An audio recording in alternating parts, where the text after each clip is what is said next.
তানিয়া শিরিন, সহকারী অধ্যাপক, অর্থনীতি বিভাগ, ঢাকা কলেজ।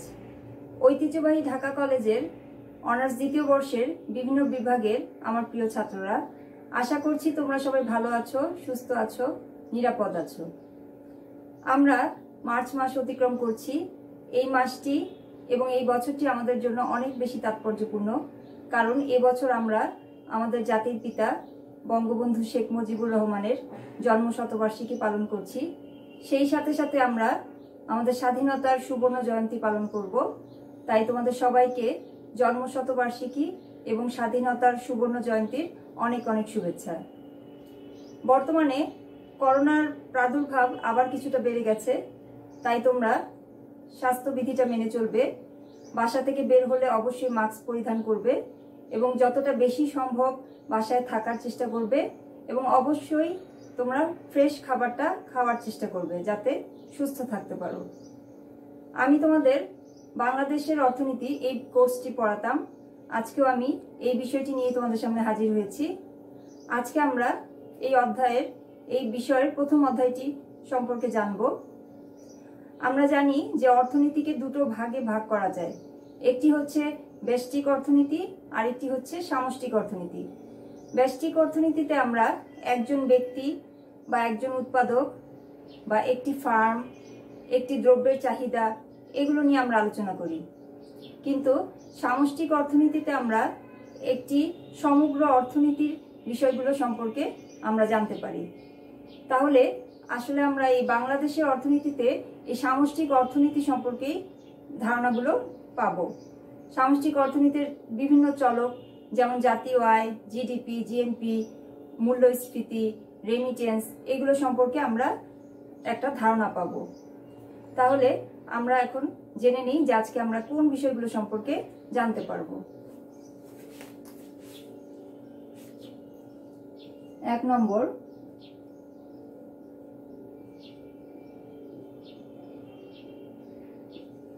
জাতীয় আয়। 2 নম্বর, জিএনপি,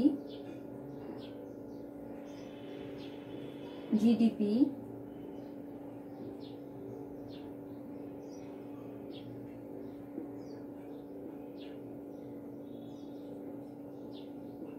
অর্থনৈতিক প্রবৃদ্ধি,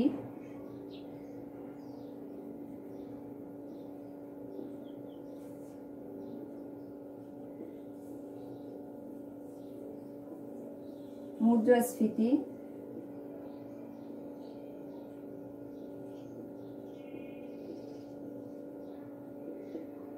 রেমিটেন্স,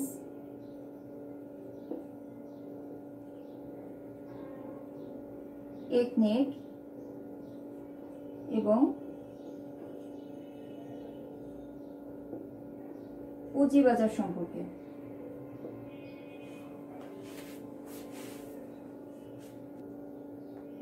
প্রথমে আমরা জানব জাতীয় আয় কি। জাতীয় আয়ের সংজ্ঞাটা হচ্ছে যে কোনো একটি নির্দিষ্ট সময়ে, সাধারণত 1 বছরে, একটি দেশের নাগরিকগণ যে পরিমাণ চূড়ান্ত দ্রব্য ও সেবা সামগ্রী উৎপাদন করে তার আর্থিক মূল্যের সমষ্টিকে জাতীয় আয় বলে। আমি এই সংখ্যাটি একটু লিখে নিচ্ছি যাতে তোমাদের বুঝতে সুবিধা হয়।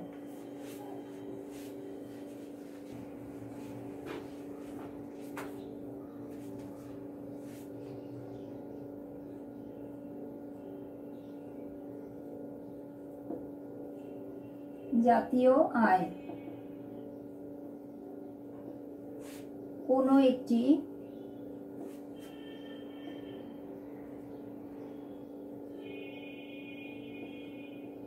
নির্দিষ্ট সময়ে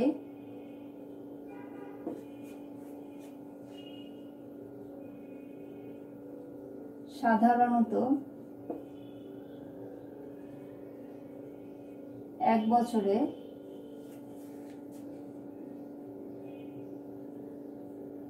কোনো দেশের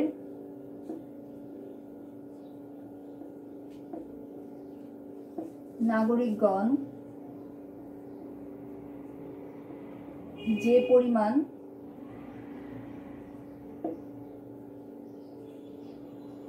চূড়ান্ত দ্রব্য ও সেবা সামগ্রী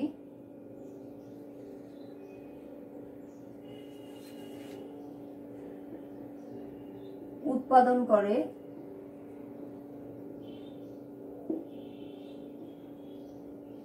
তার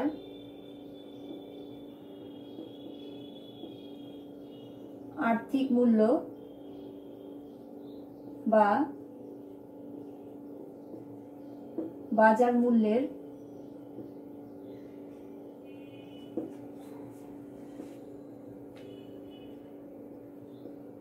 সমষ্টিকে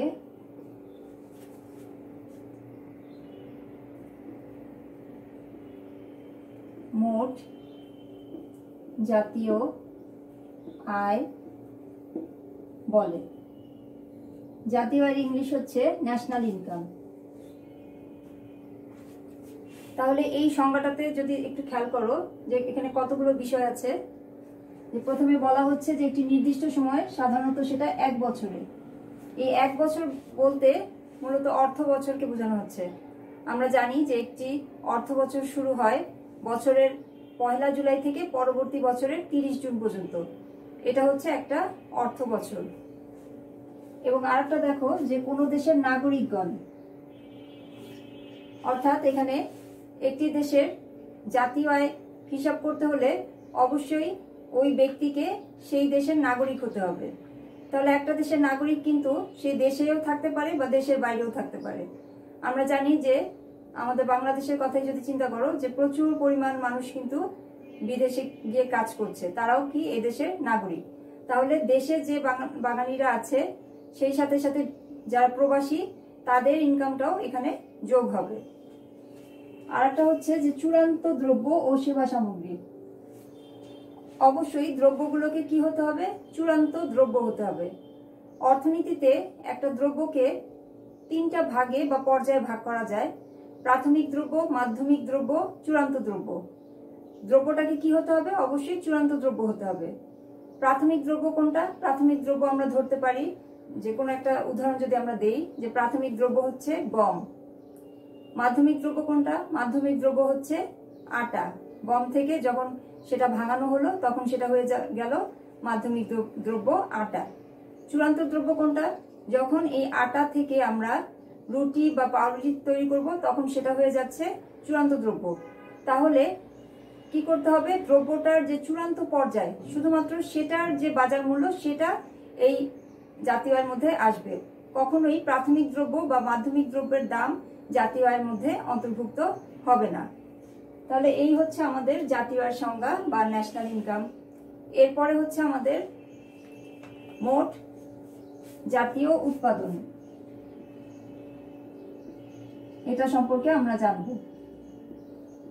মোট জাতীয় উৎপাদন, এটার ইংলিশ কি? এটার ইংলিশ হচ্ছে গ্রস ন্যাশনাল প্রোডাক্ট। এটার সংজ্ঞাটা আমি আর লিখছি না, কারণ এই জাতীয় আয় আর মোট জাতীয় উৎপাদনের সংজ্ঞাটা হচ্ছে একই, সেম। অর্থাৎ এখানেও যা বলা হচ্ছে মোট জাতীয় আয়ের উৎপাদনের যে সংজ্ঞাটা সেটাও হচ্ছে এটাই। এরপরে হচ্ছে আমাদের মোট দেশজ উৎপাদন বা গ্রস ডোমেস্টিক প্রোডাক্ট। এটাকে আমরা সংক্ষেপে লিখি জিএনপি, আর এটাকে আমরা সংক্ষেপে লিখতে পারি জিডিপি। এখন এই মোট দেশজ উৎপাদনের সংজ্ঞাটায় একটু পরিবর্তন আছে। পরিবর্তনটা কোথায়? পরিবর্তনটা হচ্ছে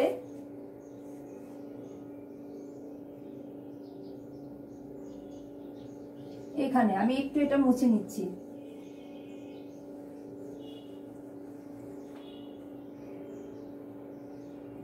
মোট দেশজ উৎপাদন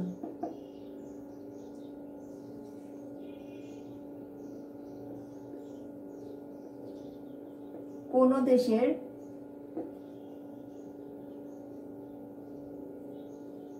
ভৌগোলিক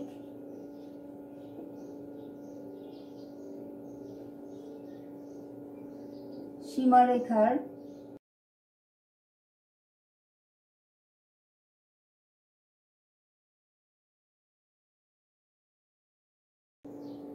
এখন আমরা অর্থনৈতিক প্রবৃদ্ধি বা ইকোনমিক গ্রোথ সম্পর্কে জানব। অর্থনৈতিক প্রবৃদ্ধি বলতে জাতীয় উৎপাদন এবং প্রকৃত মাথাপিছু আয়ের চলমান বৃদ্ধিকে বোঝায়। এক্ষেত্রে অর্থ ব্যবস্থার কোনো কাঠামোগত পরিবর্তন ছাড়াই যদি উৎপাদন এবং মাথাপিছু আয় বাড়ে তাহলে সেটাকে অর্থনৈতিক প্রবৃদ্ধি বলা যায়। সহজ কথায় যদি আমরা বলি যে জাতীয় আয় বৃদ্ধির হারকেই অর্থনৈতিক প্রবৃদ্ধির হার বলা হয়। এই প্রবৃদ্ধির হার বের করার একটা সূত্র আছে, সূত্রটা আমি লিখছি।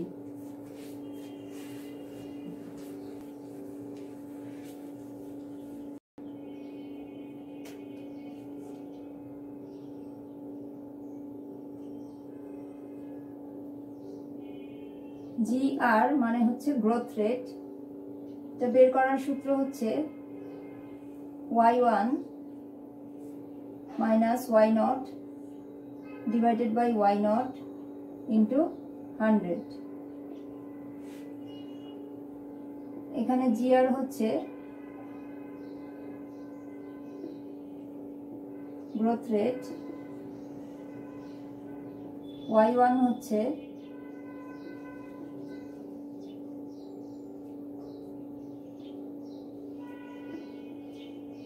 বর্তমান বছরের জিএনপি বা জাতীয় আয়, y0 হচ্ছে বিগত বছরের জিএনপি বা জাতীয় আয়। তাহলে আমরা যদি একটা উদাহরণের মাধ্যমে এটা বের করতে চাই, আমরা ধরে নিচ্ছি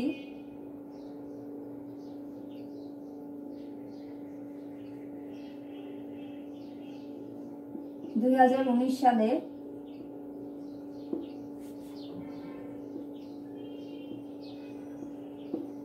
জাতীয় আয় হচ্ছে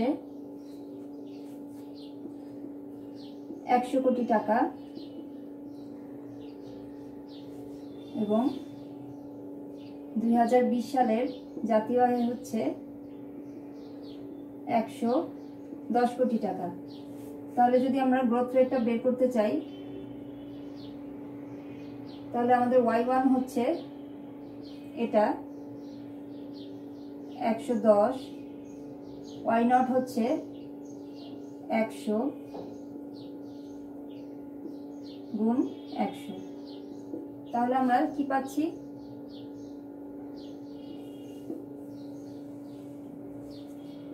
10% হচ্ছে আমাদের প্রবৃদ্ধির হার বা গ্রোথ রেট। তাহলে এভাবে আমরা আমাদের প্রবৃদ্ধির হারটা বের করতে পারি। এখন আমি বর্তমান যে গ্রোথ রেট সেটা তোমাদেরকে লিখে দিচ্ছি। 2019-20 সালের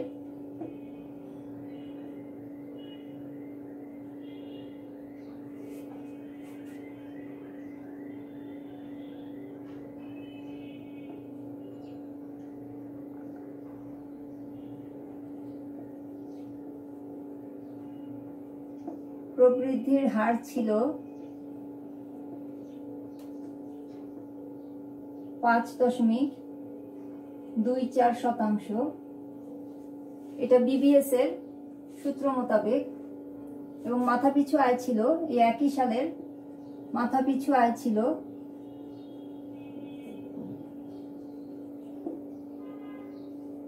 $2064।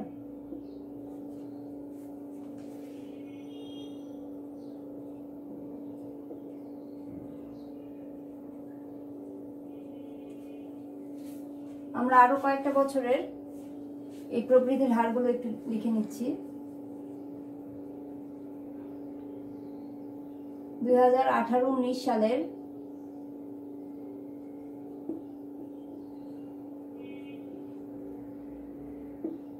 প্রবৃদ্ধির হার ছিল 8.15%।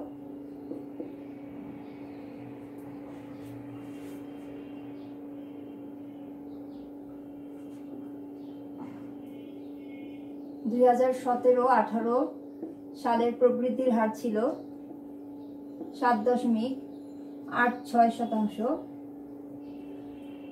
2016-17 সালের প্রবৃদ্ধির হার ছিল 7.28%।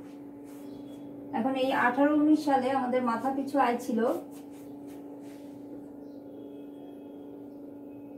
$1909 এবং 17-18 সালের মাথা পিছু আয় ছিল $1751। একটু যদি খেয়াল করো এখানে যে আমাদের 16-17 সালে ছিল 7.28, এরপর 17-18 সালে ছিল 7.86, 18-19 সালে ছিল 8.15। অর্থাৎ আমাদের প্রবৃদ্ধির হারটা কিন্তু বাড়ছিল, প্রতি বছরই প্রবৃদ্ধির হারটা বাড়ছিল। কিন্তু 19-20-এ গিয়ে প্রবৃদ্ধির হারটা কমে গেছে। এটা আমরা জানি যে করোনা মহামারীর কারণে অনেক 3-4 মাস সবকিছু একদম স্থবির ছিল, যেটার কারণে আমাদের প্রবৃদ্ধির হারটা কিছুটা কমে গেছে। আর আমাদের মাথা পিছু আয় যেটা কিন্তু এখন হচ্ছে $2064 পৌঁছেছে। এই হচ্ছে আমাদের অর্থনৈতিক প্রবৃদ্ধির যে অবস্থা, সেটা আমরা জানলাম। এখন আমরা মুদ্রাস্ফীতি সম্পর্কে জানব। দ্রব্যমূল্যের ক্রমাগত বৃদ্ধিকেই মুদ্রাস্ফীতি বলা হয়। এক্ষেত্রে হঠাৎ একটি পণ্যের দাম বেড়ে গেল, সেটাকে কিন্তু আমরা মুদ্রাস্ফীতি বলতে পারি না। সাধারণ যে পণ্যগুলো আছে, অর্থাৎ জনগণ যেগুলো নিত্য প্রয়োজনীয় দ্রব্য হিসেবে কেনে, জেনারেল যে কমোডিটি, এগুলোর দাম যখন ক্রমাগতভাবে ঊর্ধ্বমুখী হয় তখন সেটাকে আমরা মুদ্রাস্ফীতি বলতে পারি। 20 সালে এই করোনাকালীন সময়ে খাদ্য মূল্যের শুরু থেকে একটা ঊর্ধ্বমুখী প্রবণতা দেখা গেছে, যে কারণে কিন্তু এই পুরো বছরটাতেই গড় যে মুদ্রাস্ফীতি সেটার পরিমাণ ছিল 5.69%, যেটা ছিল গত 3 বছরের মধ্যে সর্বোচ্চ। এরপরে আমরা রেমিটেন্সে চলে যাই। রেমিটেন্স কি? রেমিটেন্স হচ্ছে প্রবাসী আয়। বাংলাদেশের যে নাগরিকরা বিদেশে গিয়ে তারা শ্রম দিচ্ছে, এই শ্রমের বিনিময়ে তারা যে পারিশ্রমিকটা পাচ্ছে, সেটা যখন তারা দেশে পাঠাচ্ছে তখন সেটা হচ্ছে রেমিটেন্স বা প্রবাসী আয়।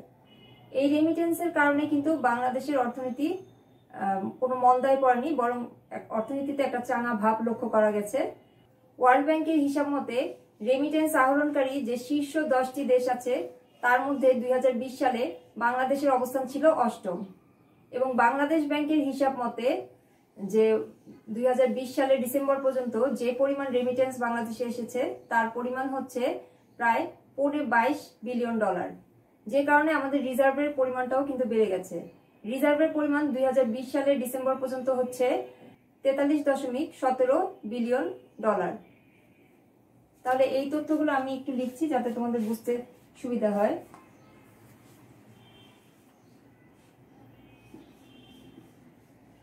সালের ডিসেম্বর পর্যন্ত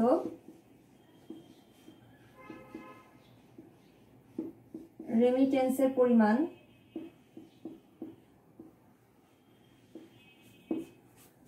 হচ্ছে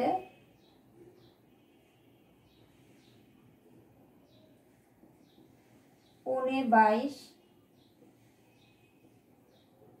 বিলিয়ন।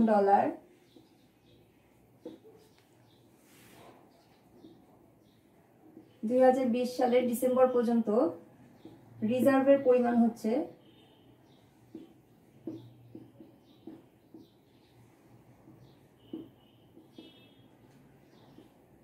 $43.17 বিলিয়ন। এই রেমিটেন্সের কারণেই কিন্তু বাংলাদেশের অর্থনীতি মন্দায় পড়েনি, বরং অর্থনীতিতে একটা চাঙা ভাব লক্ষ্য করা গেছে এবং রিজার্ভের পরিমাণটাও বেড়ে গেছে। এবং এর আর একটা কারণ হতে পারে যে সরকার ঘোষিত একটা প্রণোদনার কথা বলা হয়েছিল যে 2% প্রণোদনা দেওয়া হবে যারা বিদেশ থেকে রেমিটেন্স পাঠাচ্ছে, সে কারণেও কিন্তু এই রেমিটেন্সের পরিমাণটা বেড়ে গেছে। আমরা এখন একনেক সম্পর্কে জানবো। এর পূর্ণরূপ হচ্ছে executive committee of national economic council.